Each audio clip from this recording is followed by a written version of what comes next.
Hey guys, what's going on? I'm going to show you how to replace your taillight bulbs when they burn out on most vehicles and trucks. So you'll need a 10 mil, maybe a Phillips or an 8 mil vehicle depending. You're going to have two bolts you got to take loose. With a truck, you'll pop the tailgate and they should be on the inside.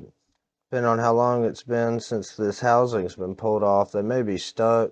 You may have to kind of wiggle the housing a little bit so it'll come loose, but should come loose after a few minutes of playing with it. So then you're going to want to make sure your wiring harness is in the little clip. Mine actually wasn't. So then that's your reverse light. This is the light that lights up the truck bed at nighttime, and then you got your brake and tail lights.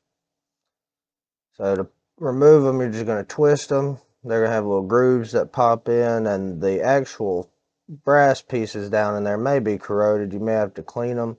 So you're going to make sure your wiring harness is in the clip. You're going to have those two little tabs right there that go on those tabs on the actual truck. If those don't line up, it's going to flap around.